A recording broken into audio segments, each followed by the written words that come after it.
Assalamualaikum warahmatullahi wabarakatuh.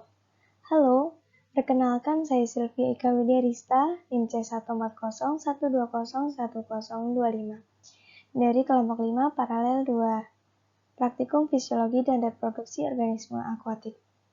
Pada kesempatan kali ini, saya akan membahas mengenai video praktikum besar yang berisikan tentang materi dari mulai pertemuan 2 hingga pertemuan 13. Nah, untuk itu simak videonya sampai akhir. Check it out. Yang pertama ada ciri seksual ikan. Ciri seksual ikan terbagi menjadi dua, yaitu primer dan sekunder. Untuk primernya sendiri, itu biasanya dilihat dari dalam. Seperti ikan jantan dicirikan adanya testis, sedangkan ikan betina memiliki ovarium. Untuk ciri seksual sekunder, ini biasanya dilihat dari kasat mata atau dari luarnya, yaitu dimorfisme dan dikromatisme. Dimorfisme sendiri mencakup morfologi, ukuran, dan bentuk tubuh. Sedangkan dikromatisme itu meliputi warna dan corak. Nah, adapun ciri induk yang matang gonad pada ikan mas jantan yaitu sehat dan tidak terdapat cacat, terus sisiknya teratur, gerakannya lincah, terus lubang kelaminnya tidak menonjol, badannya nampak ramping, dan mengeluarkan cairan putih jika perutnya diurut. Nah, untuk ciri pada ikan betina sendiri yang telah matang gonad, yaitu kepalanya relatif kecil namun bentuknya agak meruncing, sedangkan badannya tebal dan berpunggung tinggi, sisiknya teratur rapi, dadanya halus, terus yang paling ini menonjol yaitu perutnya memuncit. Selanjutnya yaitu organ reproduksi pada ikan. Organ reproduksi yang menghasilkan sel kelamin disebut gonad. Gonad ikan yaitu meliputi ovarium dan pembuluhnya atau oviduk pada betina yang akan menghasilkan sel telur. Sedangkan pada testis dan pembuluhnya atau spermduk pada jantan akan menghasilkan sel sperma. Gonad betina ikan emas berwarna bening kemerahan. Ovariumnya terletak di dekat usus, dan ovarium ini sendiri berfungsi untuk menghasilkan sel telur atau ovum. Nah, sel telur ini akan keluar dari ovarium kemudian menuju oviduk, yang nantinya sel telur ini akan menuju lubang urogenital dan akhirnya keluar dari tubuh ikan. Sedangkan pada ikan jantan, terletak testisnya di dalam perut. Testis ini memiliki fungsi sebagai penghasil sperma. Nah, testis ini berjumlah sepasang dan akan dikeluarkan melalui lubang urogenital juga. Untuk sistem fertilisasi ikan mas sendiri, ini termasuk dalam golongan fertilisasi eksternal, yaitu pembuahannya terjadi di luar tubuh ikan. Selanjutnya ada perkembangan gonad.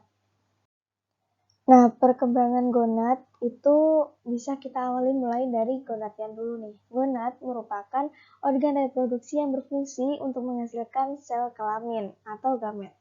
Untuk betina sendiri, dia ovari menghasilkan ovum, sedangkan pada jantan testisnya menghasilkan sperma, seperti yang kita bahas sebelumnya. Nah, untuk tingkat kematangan gonad pada ikan, bisa kita definisikan merupakan tahapan tertentu dalam perkembangan gonad, baik sebelum atau sesudah terjadinya pemijahan pada ikan, menurut Suhali et al. 2017. Nah, tujuan untuk mengetahui perkembangan gonad yaitu kita bisa mengetahui karakteristik pemijahan pada beberapa ikan mas dan juga mampu mengetahui waktu yang tepat untuk memijahkan ikan. Nah, di sini kita bisa melihat perbandingan tingkat kematangan gonad antara ikan mas jantan dengan ikan mas betina. Pada TKG pertama, ikan testis pada jantan itu kelihatan berbentuk benang, ukurannya sangat pendek dan ujung benang terletak di rongga tubuh. Ini pada TKG 1 warnanya jernih. Kemudian pada TKG 1 untuk ikan betina, itu ovarinya kelihatan berbentuk benang dan mempunyai panjang sampai ke depan rongga tubuh. Warnanya jernih dan mempunyai permukaan yang licin. Kemudian pada TKG 2 ikan jantan, itu testisnya membesar, warnanya putih seperti susu dan mempunyai bentuk yang lebih jelas dibandingkan tingkat 1. Sedangkan TKG 2 pada betina itu ovarinya membesar, warnanya gelap kekuningan dan kelihatan telur namun belum nampak jelas dengan mata. Kemudian pada TKG 3 itu bagian permukaannya belum terlihat terlalu jelas, namun testisnya sudah bergerigi dan warnanya semakin putih. Untuk betina pada TKG 3 itu sudah kelihatan warna kuning, terus secara morfologi sudah terlihat butiran telurnya. Untuk TKG 4 pada ikan jantan itu semakin jelas daripada TKG 3 dan berbentuk semakin kecil. Sedangkan pada TKG 4 ikan mas betina, ukurannya semakin besar dari TKG sebelumnya, warnanya kuning dan mudah untuk dipisahkan. Selanjutnya, TKG terakhir atau TKG 5 pada ikan mas jantan itu dapat dilihat dari belakang testis yang nampak kempis dan di bagian dekat pelepasan itu masih berisi. Sedangkan pada TKG 5 untuk betina ikan mas itu tanpa ovari yang sudah berkerut dan dindingnya sudah menebal, namun masih ada sisa butir telur yang ada di dekat pelepasan. Selanjutnya kita akan membahas terkait fekunditas dan diameter telur. Kalian tahu nggak sih apa itu fekunditas? Fekunditas merupakan jumlah telur yang akan dibuahi oleh ikan. Menurut Akbarur Rashid et al. 2020, ikan mas dapat memiliki fekunditas hingga 643.500 butir. Wah, sangat banyak sekali bukan? Nah, untuk fekunditas sendiri bisa kita hitung menggunakan rumus fekunditas sama dengan jumlah telur sampling dikali berat gonad dibagi dengan berat telur sampling. Oke, lanjut kita pada diameter telur. Diameter telur merupakan ukuran pada telur ikan. Nah, adapun faktor yang mempengaruhi pada diameter ini, yaitu seperti nutrien dan lain sebagainya. Telur ikan mas sendiri itu memiliki diameter atau memiliki ukuran 4,5 mm.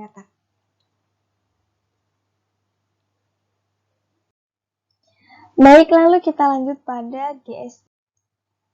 Kalian tahu gak sih apa itu GSI? GSI merupakan perbandingan antara bobot gonad dengan bobot tubuh.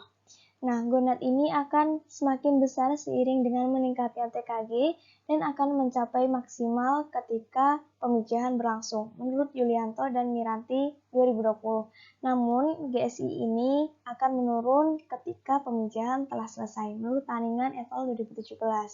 Untuk rumusnya, bisa kita lihat bahwa GSI itu perhitungan dari bobot gonad dibagi dengan bobot tubuh dikali dengan 100%.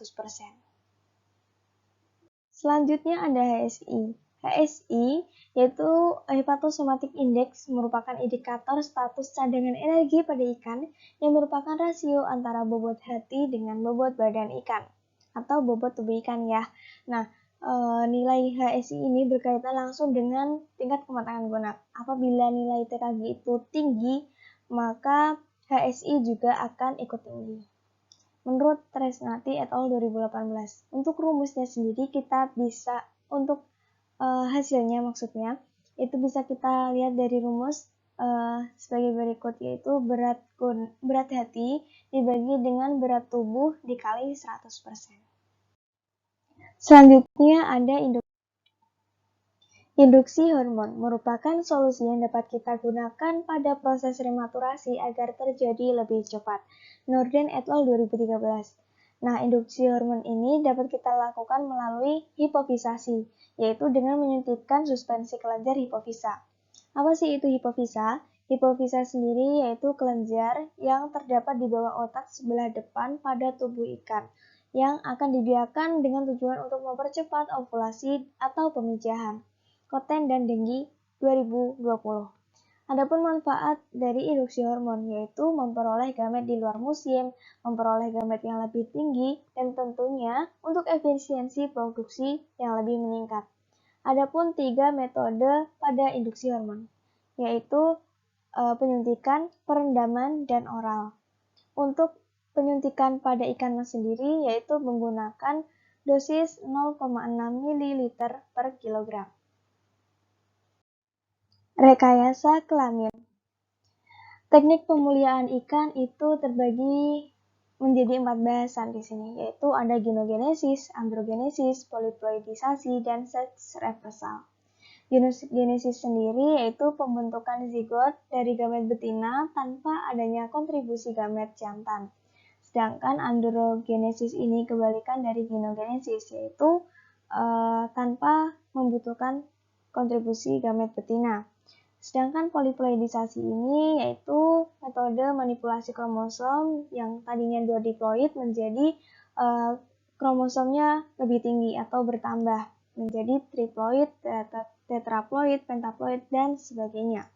Sedangkan pada seks reversal, yaitu pembalikan arah perkembangan kelamin ikan yang misalnya dia berkelamin jantan, kemudian diarahkan perkembangan genatnya menjadi ikan betina.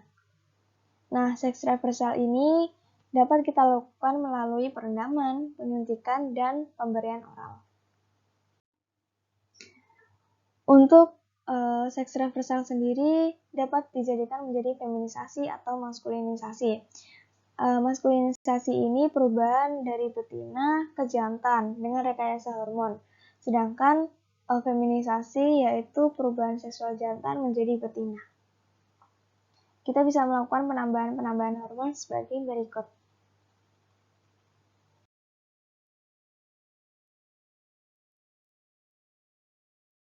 Selanjutnya, teknik bioassay. Teknik bioassay merupakan teknik sederhana yang digunakan untuk menganalisis pengaruh suatu zat terhadap makhluk hidup seperti ikan. Teknik bioassay ini dipengaruhi oleh jenis ikan, berat, ukuran, dan faktor lingkungan. Ikan mas dapat dijadikan sebagai hewan uji hayati karena sangat peka terhadap perubahan lingkungan, sehingga perlu dilakukan uji zat-zat yang dapat mempengaruhi kelangsungan hidup ikan mas. Selanjutnya ada ELISA, yaitu penetapan kadar immunosorben atau enzim. Nah, uji ini memiliki beberapa unggulan seperti teknik pengerjaannya yang relatif sederhana, ekonomis, dan memiliki sensitivitas yang cukup tinggi. Nah, ELISA ini biasanya digunakan untuk melihat adanya antigen atau antibodi dalam sampel. Nah, metode ini berguna untuk menentukan konsentrasi antibodi. Terakhir yaitu pengawetan gamet.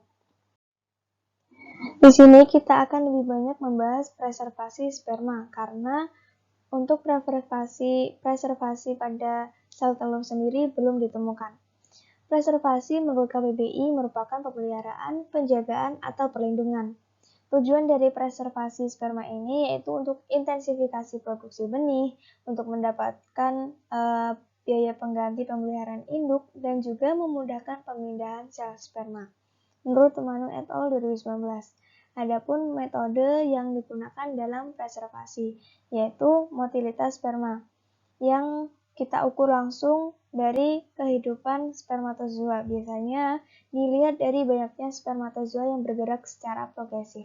Sedangkan ada pula metode kepadatan sperma yang bisa dilihat atau dihitung menggunakan hemositometer. Kemudian yang terakhir ada metode viabilitas sperma, yaitu bisa dilihat dari kemampuan spermatozoa yang hidup setelah melewati proses pengenceran. Berikut adalah daftar pustaka yang digunakan untuk menyusun video ini. Demikian yang bisa saya sampaikan pada video kali ini, kurang lebihnya mohon maaf. Terima kasih. Wassalamualaikum warahmatullahi wabarakatuh. See you next time.